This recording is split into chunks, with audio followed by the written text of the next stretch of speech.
საქართველოს პროკურატურამ 2024 წელს ნარკოდანაშაულისთვის ბრალდება 270 პირს წარუდგინა. მათ შორის 51 პირს ნარკოტიკული საშუალების უკანონო გასაღებისთვის, გასაღების მცდელობისა და მომზადებისთვის.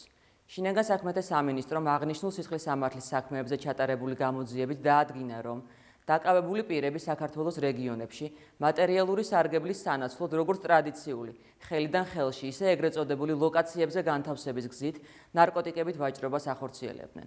გატარებული ღონისძიებების შედეგად ამოღებულია უკანონოდ გასაღებული და ლოკაციებზე განთავსებული არაერთი სახის ნარკოტიკული საშუალება. ნარკოტიკული საშუალების უკანონო გასაღებისთვის, გასაღების მცდელობისა და მომზადებისთვის ბრალდებული 51 პირიდან ნარკოტიკული საშუალების გასაღების მცდელობისა და მომზადების ფაქტებზე ბრალდება წარდგენილი აქვს 16 პირს. დიდი ოდენობით და წინასწარი შეთანხმებით ჯგუფის მიერ ნარკოტიკული საშუალების გასაღების მცდელობისა და მომზადებისთვის 13 პირს. განსაკუთრებით დიდი ოდენობით ნარკოტიკული საშუალების გასაღებისა და გასაღების მომზადების ფაქტებზე 3 პირს, ხოლო 9 პირს მარიხუანას უკანონო გასაღებისთვის. დანაშაულების სასჯელის სახით 3 წლიდან 20 წლამდე ან უვადო თავისუფლების აღკვეთას ითვალისწინებს. პროკურატურის შუამდგომლობის საფუძველზე ბრალდებულების უმრავლესობას სასამართლომ პატიმრობა უკვე შეუფარდა. ყველა სხვა დაკავებულის მიმართ აღკვეთის ღონისძიების სახით სასამართლოში ასევე მოთხოვნილი იქნება პატიმრობა.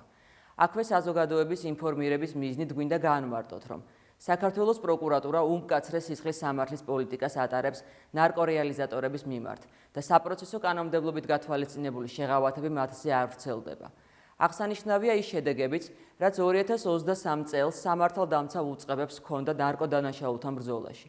სისხლის სამართლებრივი დევნა დაიწყო 210 ნარკორეალიზატორის მიმართ, ასევე ამავე დანაშაულზე გამომტყუნებელი განაჩენი უკვე დადგა 183 პირის მიმართ. პროკურატურა ნარკორეალიზატორების მიმართ მკაცრ სისხლის სამართლის პოლიტიკას მომავალშიც გააგრძელებს.